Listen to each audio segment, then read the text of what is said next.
The laughter and chatter around the table were abruptly cut short, replaced by a stunned silence that seemed to amplify the sound of beer dripping from my hair onto the floor. Tristan, my husband, stood opposite me, the empty beer can still in his hand, a smug grin fading from his face as he realized the gravity of what he'd just done. "Meredith, I swear, it was just a joke." Tristan tried to defend himself, but the stern look on his father, Douglas's face, suggested this was no laughing matter. "A joke?" I echoed, my voice steady but seething with anger. "Is this what our marriage has come to? Your idea of fun?" "Eliza, calm down," Meredith interjected, her tone dismissive, as if soaking your wife in beer was a trivial matter. "Boys will be boys." "That's enough!" Douglas's voice boomed, slicing through the tension like a knife. "Tristan, apologize to Eliza, now." Tristan's jaw clenched, and for a moment, I saw a flash of the man I thought I married, a man capable of respect, of love. But it vanished as quickly as it appeared, replaced by a scowl directed not at me, but at his father. "I'm sorry, Eliza," he mumbled, the words empty, devoid of sincerity. The room fell into an uneasy silence, the incident laying bare the fractures within our family. Once, I had been a confident, independent woman, but now, living under Meredith and Douglas's roof, I felt like a shadow of my former self, trapped in a cycle of disrespect and enabling behavior. As the evening wore on, the incident with Tristan was glossed over, but the damage lingered, a stark reminder of the growing gulf between us. It wasn't just about the beer or the humiliation. It was about respect, about partnership. And as I lay in bed that night, beside a man who felt more like a stranger with each passing day, I wondered how we had gotten here, how I had allowed myself to become so lost. Douglas's reprimand of Tristan was a small spark in the darkness, a sign that not all was lost, that perhaps there was still hope for change. But as I drifted off to sleep, the laughter and mockery echoing in my mind, I realized that hope was a fragile thing, easily extinguished by the harsh reality of our lives. The next morning, I awoke to the sound of Douglas and Meredith arguing in hushed tones in the kitchen. "He needs to grow up, Meredith. We can't keep coddling him." Douglas insisted. "He's our son, Douglas." "He's just going through a rough patch," Meredith countered, her voice laced with the same denial that had enabled Tristan's behavior for years. Listening to them, I felt a surge of determination. This was not the life I had envisioned for myself, not the partnership I had signed up for. It was time to make a change, to find my way back to the strong, independent woman I once was. But as I stood at the crossroads of my life, the path forward uncertain, I knew it would not be easy. The bonds of family, of marriage, were not easily broken, and the journey ahead promised to be fraught with challenges. Yet, in that moment, as I resolved to reclaim my life, I felt a spark of hope ignite within me, a spark that would, in time, become a blazing fire. The morning after the beer incident was like waking up to the aftermath of a storm. The house was silent, a stark contrast to the usual hum of activity. As I made my way to the kitchen, the memory of last night's humiliation clung to me like a second skin. But today, I refused to let it define me. I found Meredith at the stove, her back turned to me, the air around her thick with the scent of brewing coffee. "Good morning," I said, my voice stronger than I felt. Without turning, Meredith replied, "Coffee's almost ready." Her tone was neutral, as if last night had never happened. I poured myself a cup, the silence between us stretching uncomfortably. It was then Tristan walked in, his eyes barely meeting mine as he mumbled a good morning. The tension was palpable, a silent battle of wills taking place in the heart of our home. I wanted to scream, to shout, to make them see how their actions were tearing us apart. But I knew it would only fall on deaf ears. "Eliza, about last night," Tristan began, his voice trailing off as he searched for the right words. I cut him off, my patience worn thin. "Save it, Tristan. Your apologies mean nothing if your actions don't change." Meredith finally turned, her gaze sharp. "Eliza, don't talk to your husband that way. He's trying to apologize." Her words stung, a painful reminder of the chasm between us. "An apology doesn't undo the disrespect, Meredith. Or do you think it's acceptable for a husband to treat his wife like that?" Meredith's lips tightened into a thin line, her silence speaking volumes. The conversation was cut short by Douglas's entrance. His disapproving glance at Tristan was a small comfort, a sign that not everyone was blind to the injustices unfolding within these walls. Breakfast passed in silence, each of us lost in our own thoughts. It was a silence that screamed of broken bonds and unspoken resentments. The rest of the day passed in a blur of chores and strained interactions. It was during these moments of solitude that I allowed myself to reflect on my journey to this point. Once I had been full of dreams and ambitions, a young girl with the world at her feet. But somewhere along the way, I had lost myself in the role of the dutiful wife, my dreams sidelined by the needs of others. It was in these moments of reflection that the seeds of resentment began to grow, watered by the constant belittlement and disregard from Tristan and Meredith. Their words, meant to cut deep, only fueled my resolve to reclaim my independence, to prove that I was more than just an extension of their expectations. The day ended as it had begun, with a heavy silence hanging over the house.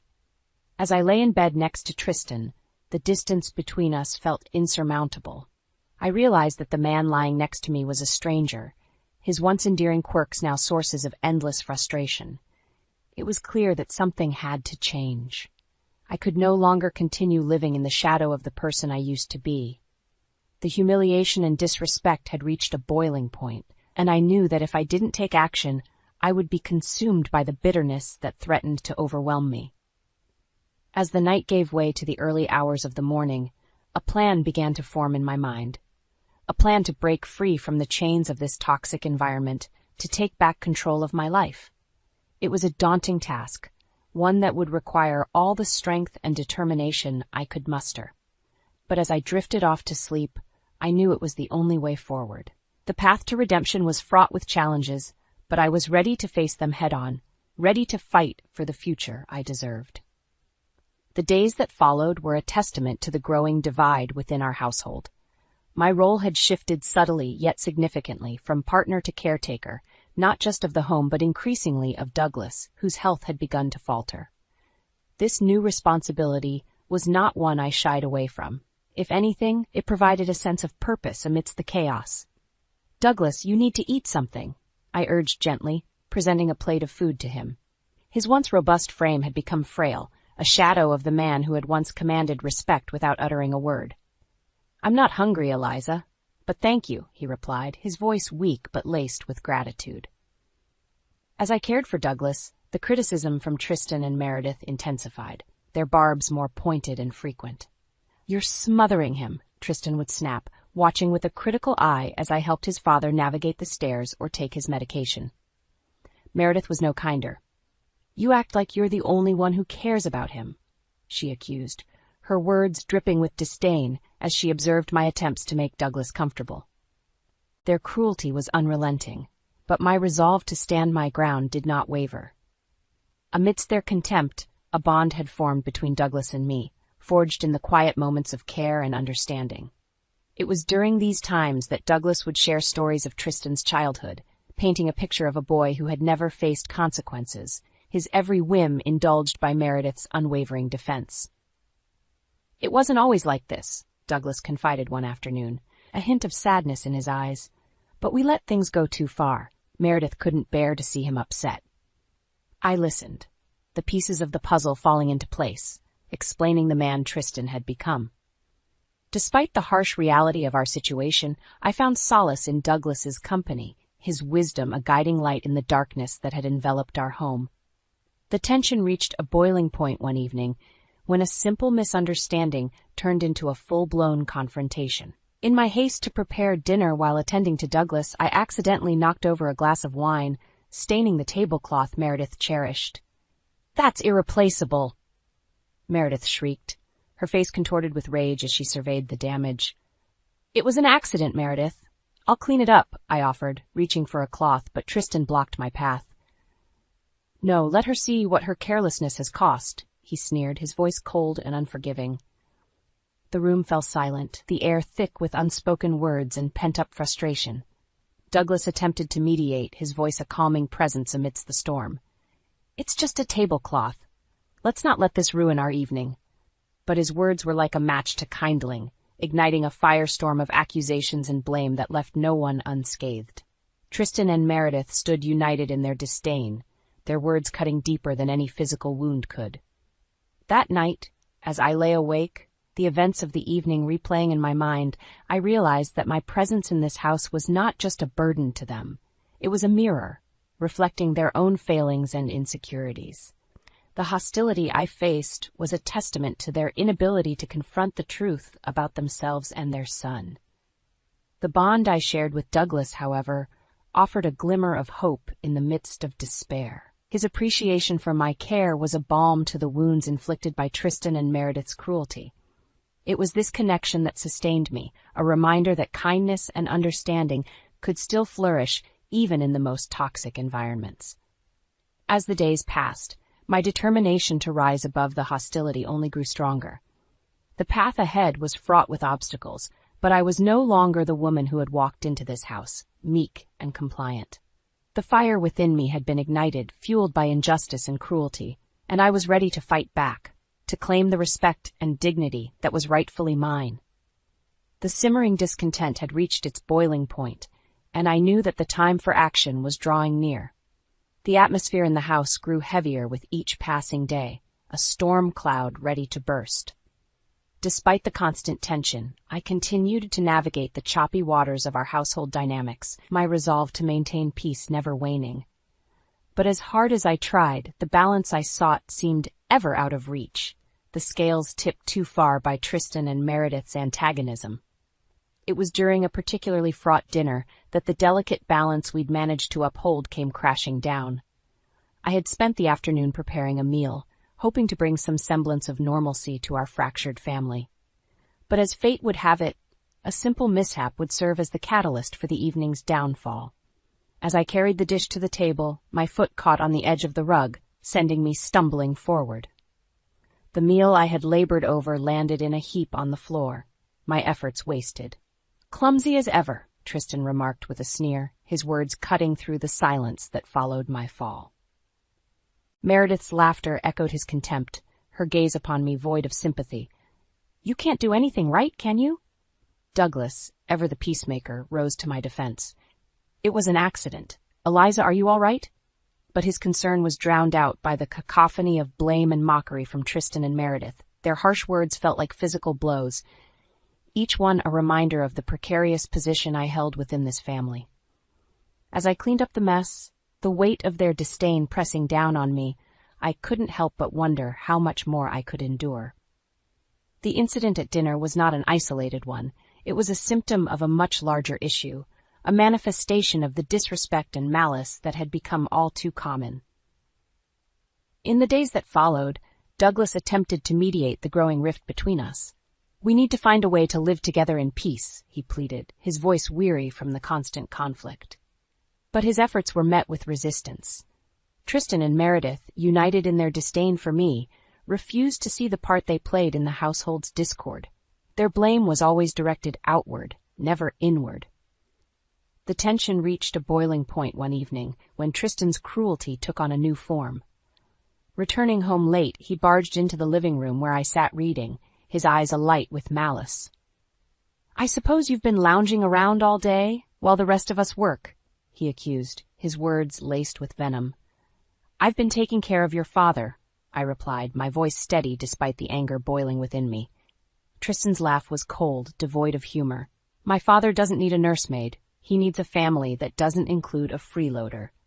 The insult stung, a bitter reminder of how low Tristan's opinion of me had sunk. But it also ignited a spark of defiance within me, a determination to no longer accept his abuse in silence. "Maybe if you showed a fraction of the concern for your father that I do, you'd understand the meaning of family," I shot back, my words a reflection of the frustration and hurt I had kept bottled up for too long. Tristan's response was a glare filled with hatred, a silent promise of further conflict. But in that moment I realized that I no longer feared his anger. The scales had tipped, and with them, my tolerance for the indignities I had suffered at the hands of Tristan and Meredith. As I went to bed that night, the events of the day replayed in my mind. The precarious balance we had maintained had been shattered, the pieces too scattered to ever be put back together. The path ahead was uncertain, fraught with challenges and confrontation. But one thing was clear. I could no longer stand idly by while Tristan and Meredith sought to diminish me. The time had come to take a stand, to fight back against the injustice that had become my daily reality. The battle lines were drawn, and though the road ahead was daunting, I was ready. Ready to reclaim my dignity, to assert my worth, and to fight for the respect I deserved. The storm that had been brewing was about to break, and I was no longer afraid to face it head-on. The days melded into one another, each bringing its own set of challenges and confrontations. But nothing could have prepared me for the events that would ultimately serve as the catalyst for my transformation. It began like any other day, with the morning light creeping through the curtains and the house stirring to life. But the air was charged with a tension that hinted at the storm on the horizon. Breakfast was a silent affair, the clinking of cutlery against plates, the only sound breaking the uneasy quiet. Tristan and Meredith exchanged glances, their silent communication a language I had grown all too familiar with. Douglas, sensing the brewing storm, cast me a worried look, his concern a balm to my frayed nerves. It was not until later that morning that the dam finally broke. Tristan, emboldened by whatever grievance he had concocted in his mind, launched into an unprovoked tirade against me. "This is all your fault," he bellowed, his finger pointed accusingly in my direction. "You've turned my own parents against me." His words were absurd, a distortion of reality that bore no truth, but they were spoken with a conviction that belied their falsehood. "I've done nothing but support you and your family," I countered, my voice firm despite the shaking of my hands. "Support? You call this support?" Tristan's laugh was bitter, filled with contempt. "You've done nothing but bring discord into this house." Meredith, ever Tristan's ally, nodded in agreement. "You've overstayed your welcome, Eliza. It's time you realized that." The words were a slap in the face, a stark reminder of my precarious position within this family. But it was Douglas's response that marked the turning point. "Enough!" His voice, though weakened by illness, carried the weight of authority it once had. "Tristan, your behavior is unacceptable. Apologize to Eliza now." The room fell silent, the air thick with unspoken words and suppressed emotions. Tristan, faced with his father's rare admonishment, faltered. His face flushed with anger, he stormed out of the room, the slam of the door echoing like a gunshot. In the aftermath of Tristan's outburst, the reality of my situation became painfully clear. The family I had tried so hard to support, to be a part of, was irrevocably broken. And I, caught in the middle, had become the scapegoat for their frustrations and failings. Douglas's attempt to defend me, though heartening, was a stark reminder of the divisions that had formed. His words, though intended to mend, only served to widen the chasm between us. As I retreated to the sanctuary of my room, the events of the morning replaying in my mind, a resolve began to take shape. The humiliation and disrespect I had endured could no longer be brushed aside. It was time to take a stand, to fight back against the injustice that had become a constant in my life. The decision to leave, to extricate myself from this toxic environment, was not made lightly. But as I packed my belongings, each item a reminder of the life I had hoped to build here, I knew it was the only way forward. The confrontation with Tristan, the culmination of years of tension and resentment, was the last straw. It had shattered any illusions of reconciliation, of finding a place within this family. My path, once entwined with theirs, had diverged, leading me away from the pain and toward a future of my own making. As I closed the door behind me, the weight of my decision pressing down on me, I felt not sorrow, but a sense of liberation. The journey ahead would be fraught with challenges, but for the first time in a long time, I felt ready to face them. Ready to reclaim my independence, to forge a new path based on respect and dignity. The chapter of my life entangled with Tristan and his family had come to a close, but as I stepped into the unknown, I did so with a newfound strength and determination. The battle may have been lost, but the war was far from over, and I, Eliza, was ready to fight for the life I deserved. The night air was cool against my skin as I walked away from the house that had been my prison for too long. The darkness seemed less daunting than the life I was leaving behind. My steps were uncertain, yet driven by a force stronger than fear, the desire for freedom and a fresh start.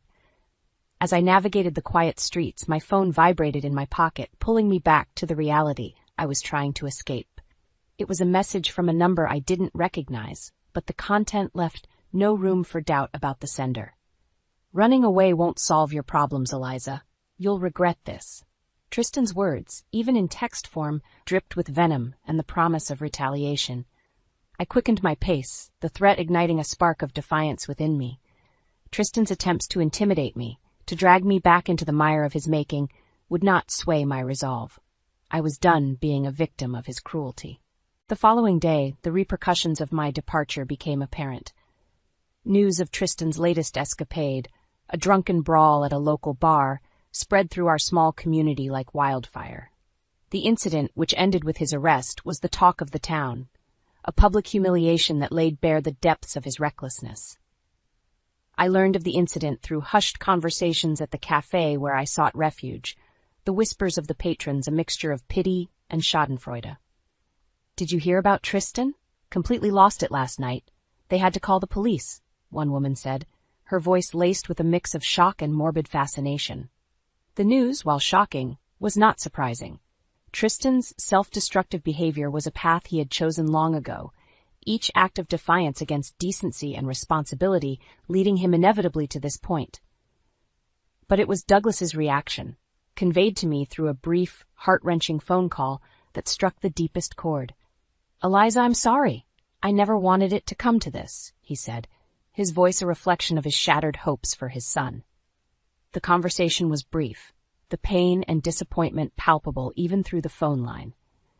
Douglas's acknowledgement of Tristan's failings and his apology to me was a bittersweet vindication of my decision to leave. The fallout from Tristan's actions was swift and severe. His arrest and the subsequent legal troubles served as a form of instant karma, a reckoning for years of unchecked behavior. But while part of me felt vindicated, another part ached for Douglas, who bore the brunt of his son's disgrace. In the days that followed, my resolve to start anew was tested. The temptation to return, to offer support to Douglas in his time of need, was a constant battle. But I knew that going back would mean surrendering the hard-won ground I had gained in my fight for independence. As I struggled with my conscience, a chance encounter provided the clarity I needed. A former colleague, unaware of my personal turmoil, reached out with an opportunity that promised not just a new career, but a fresh start in a new city. The offer was a lifeline, a chance to escape the shadows of the past and build a future on my own terms. It was the sign I had been waiting for, the confirmation that my decision to leave was not just right, but necessary. With a heart heavy with mixed emotions, but a spirit buoyed by the prospect of a new beginning, I made my choice. The path ahead was fraught with uncertainty, but it was mine to walk, free from the chains of a toxic marriage and the specter of Tristan's downfall. As I packed my bags, ready to embark on this new journey, I realized that the night of repercussions was not just the end of one chapter, but the beginning of another. The drama and revenge that had marked my days with Tristan were behind me now, replaced by a sense of hope and the promise of redemption. The road ahead was long, and the wounds of the past would take time to heal. But as I stepped into the dawn of a new day, I did so with the knowledge that I was no longer defined by the failures of others. I was Eliza, strong, independent, and free at last. The new city welcomed me with open arms, its bustling streets and vibrant energy, a stark contrast to the life I had left behind. Here, in this place of new beginnings, I found the strength to rebuild, to carve out a space for myself that was untouched by the shadow of my past. But even as I embraced this fresh start, the specter of unfinished business loomed over me, a reminder that true freedom required confronting the demons I had fled. It was during this period of renewal that I received an unexpected call, one that would set the stage for the final act of my departure from Tristan's life. The voice on the other end was familiar, yet fraught with a desperation I had never heard before. "Eliza, it's Meredith. You need to come back. Tristan's in trouble, and he needs you." Her plea, laced with manipulation, was a tactic I had grown all too familiar with. "I'm not coming back, Meredith. Tristan's problems are his own making. He needs to face the consequences of his actions," I replied, my voice steady, a reflection of my newfound resolve. "But he's your husband." Meredith's voice cracked, the veneer of control giving way to panic. "He was my husband. That's in the past now." With those words, I ended the call, cutting the final thread that tied me to the life I once shared with Tristan. The news of Tristan's legal troubles had not gone unnoticed by me. His actions, once merely reckless, had spiraled into criminality, leaving a trail of destruction in his wake. It was a path that could only end in ruin, and I refused to be dragged down with him. In the wake of my decision, I took proactive steps to protect myself and ensure that Tristan would be held accountable for his actions. With the help of a skilled attorney, I began to compile evidence of Tristan's misdeeds, documents, and testimonies that painted a damning picture of the man I had once vowed to stand by. The process was grueling, a dredging up of memories I had fought hard to bury. But with each piece of evidence I gathered, I felt a weight lifting from my shoulders, a sense of empowerment that came from taking control of my narrative. As the case against Tristan began to take shape, an unlikely ally emerged. Douglas, disillusioned by his son's behavior and Meredith's denial, reached out to me with an offer of support. "Eliza, I can't undo the past, but I want to help make things right," he said, his voice heavy with regret. Douglas's support was a turning point, a sign that justice, though long delayed, was finally within reach. Together, we presented a united front, a testament to the fact that Tristan's actions could no longer be swept under the rug. The legal battle that ensued was a public spectacle, a fall from grace that stripped Tristan of his ability to harm those around him. The evidence we had gathered was irrefutable, leading to a conviction that would see Tristan facing the consequences of his actions for years to come. As I stood outside the courthouse, the final verdict ringing in my ears, I felt a mixture of relief and sorrow. Relief that the ordeal was over, and sorrow for the family that had been irrevocably broken by one man's selfishness. The journey to this point had been fraught with pain and hardship. But as I looked to the future, I did so with a heart unburdened by the past. The revenge I had sought was not one of malice, but of justice, a reclaiming of my dignity and a declaration that I would no longer be a victim. The turning point had come and gone, leaving in its wake a path to a new life, one filled with hope and the promise of healing. And as I walked away from the courthouse that day, I knew that the next chapter of my story would be written on my terms, free from the shadows of yesterday.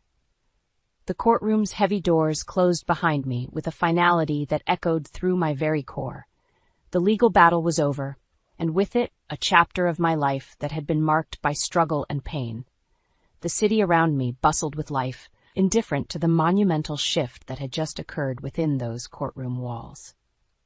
Yet, for me, the world seemed different now, colored by the promise of new beginnings and the sweet, hard-won taste of freedom.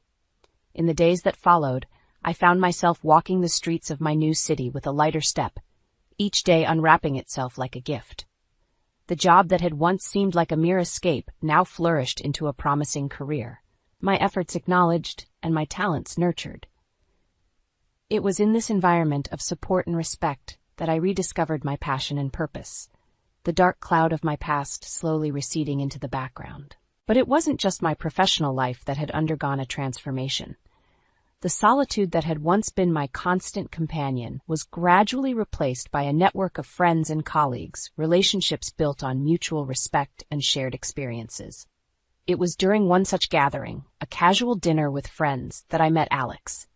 Alex's entrance into my life was unassuming, a slow burn that gradually evolved into something deep and meaningful. Our conversations flowed effortlessly, a dance of words and laughter that filled the spaces in my heart I hadn't realized were empty.